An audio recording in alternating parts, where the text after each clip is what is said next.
জুবিনৰ ঘটনাৰ ন্যায় লাগে ৰাইজৰ দৃষ্টিত আৰু বিভিন্ন পুলিচৰ হাতত অহা নথি পত্ৰৰ দৃষ্টিভংগীৰ পৰা শ্যামকানু মহন্ত সিদ্ধাৰ্থ শৰ্মা আৰু কেইবাজনকো আমি বহুত কথা সুধিব লাগিব আইনে আইনৰ ৰাস্তা ল'ব মই আজিৰ এই ফেচবুক লাইভৰ জৰিয়তে শ্যামকানু মহন্ত আৰু সিদ্ধাৰ্থ শৰ্মাক ক'ব বিচাৰো যে আপোনালোকে জনতাৰ ধৈৰ্যৰ সৈতে খেলিবৰ বাবে চেষ্টা নকৰিব 6 অক্টোবৰ তাৰিখে আমি আপোনালোকক অসমত বিচাৰিছো পূজাৰ কেইটামান দিনৰ বাবে আমি আপোনালোকক বিচৰা নাই যে দশমীলৈকে আপোনালোক আহক দশমীৰ পিছতে 6 অক্টোবৰত আমি আপোনালোকক CIDৰ কাৰ্যালয়ত বিচাৰিছো আৰু আপোনালোকে ফেচবুক লাইভ কৰি বা একোখন পত্ৰ লিখি জনতা আৰু আইনৰ পৰা হাৰিব আপোনালোকে নোৱাৰিব আপোনালোকে যদি হসাকৈ আপোনালোক নিৰ্দোষী সাহসেৰে আহক CIDৰ কাৰ্যালয়লৈ আহক আপোনালোকে নিজৰ কথা কওক আৰু যদি আপোনালোকে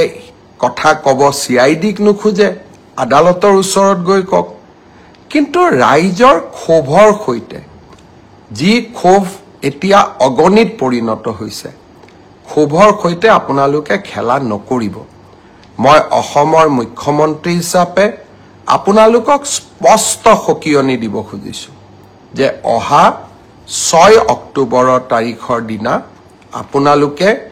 নিশ্চিতভাৱে গুৱাহাটীলৈ আহি আপোনালোকে আপোনালোকৰ মন্তব্য আপোনালোকৰ বক্তব্য আগবঢ়াওক আইনে আইনৰ মাজেৰে গতি কৰিব আৰু এটা কথা মই সকলোকে স্পষ্ট কৰি দিব খুজিছো কোভিডৰ সময়তো মই অসমবাসী জনসাধাৰণক এৰা নাছিলো বানপানীৰ সময়তো মই অসমবাসী জনগণক এৰা নাছিলো আৰু জীৱনত এটা দিন আহিছিল যে পিপি কিট পিন্ধিও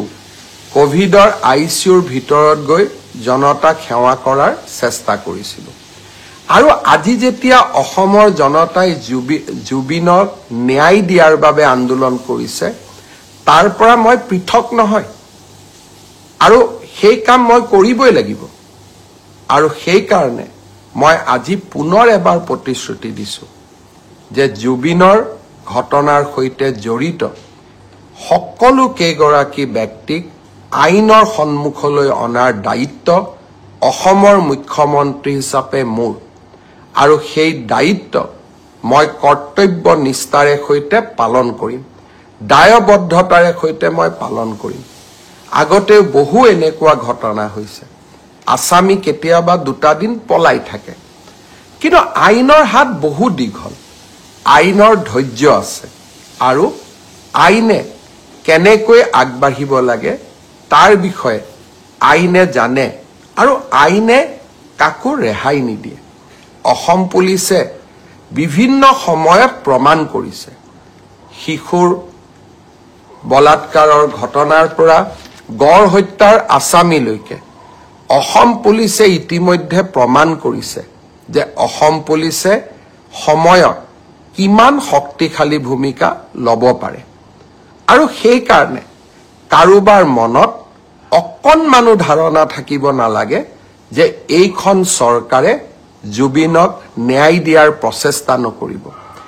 এইখন চৰকাৰে শ্যামকানু মহন্ত সিদ্ধাৰ্থ শৰ্মাৰ দৰে ব্যক্তিৰ ওচৰত শিৰ নত কৰিব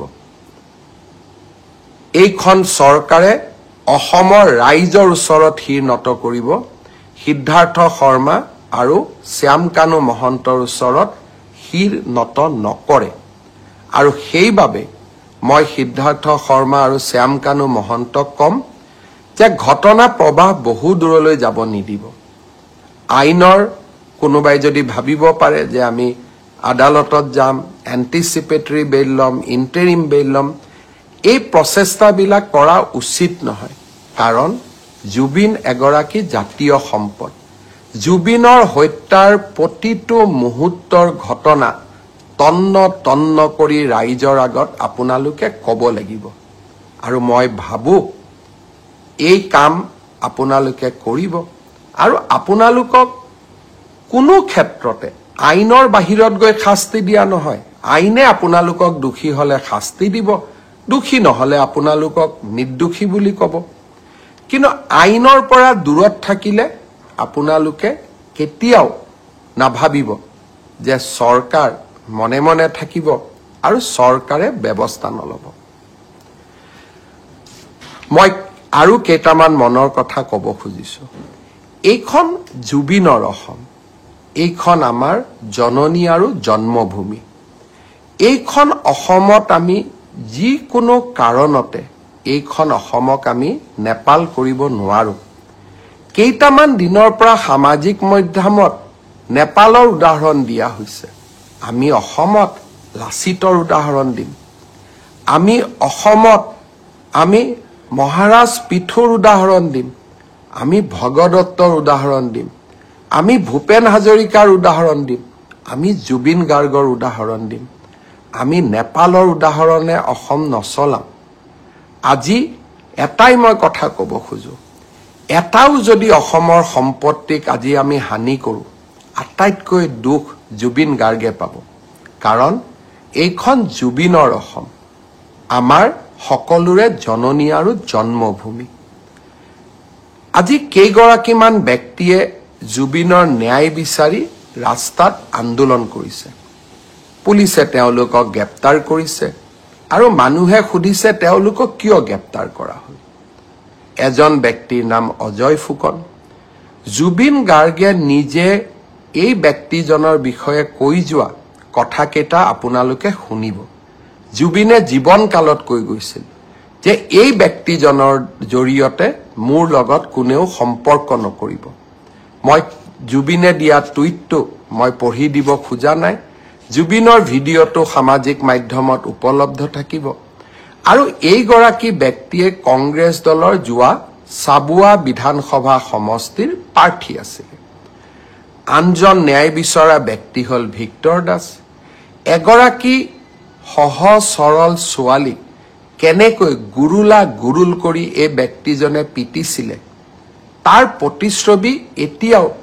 আমাৰ সন্মুখত পৰা আঁতৰি যোৱা নাই যিদিনাখন এই ব্যক্তিজনে ছোৱালীজনীক গুৰুল কৰি মাৰিছিলে মই ভাবো সিদিনাখন জুবিনেও কান্দিছিলে আৰু জুবিনেও এই ব্যক্তিজনৰ বিৰুদ্ধে ন্যায় বিচাৰিছিলে অসমবাসী ৰাইজক মই বিনম্ৰতাৰে সৈতে ক'ব খোজো জুবিনৰ নামত চৰকাৰ বিৰোধী ৰাজনীতি হ'ব নোৱাৰে জুবিনৰ নামত আমি অসমখনক নেপাল কৰিব দিব নোৱাৰো আৰু জুবিনৰ আত্মাক শান্তি দিবৰ বাবে আমি এই অসমখনক সুফলা কৰি আমি নিৰ্মাণ কৰিব লাগিব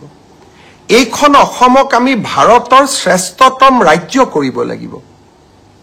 সেইবাবে মই সকলোকে কৰজোৰে অনুৰোধ কৰোঁ নেপাল কৰাৰ প্ৰচেষ্টা নকৰিব কাৰণ ইয়ে জুবিনৰ আত্মাক আটাইতকৈ কষ্ট দিব আইনে তাৰ কি ব্যৱস্থা ল'ব পিছৰ কথা কিন্তু কোনোবাই যদি ভাবে যে হিংসাই কাৰোবাক ন্যায় দিব মই ভাবো সেয়া কেতিয়াও সম্ভৱ হ'ব নোৱাৰে আইনে ন্যায় দিব অসমৰ মুখ্যমন্ত্ৰী হিচাপে মই আপোনালোকক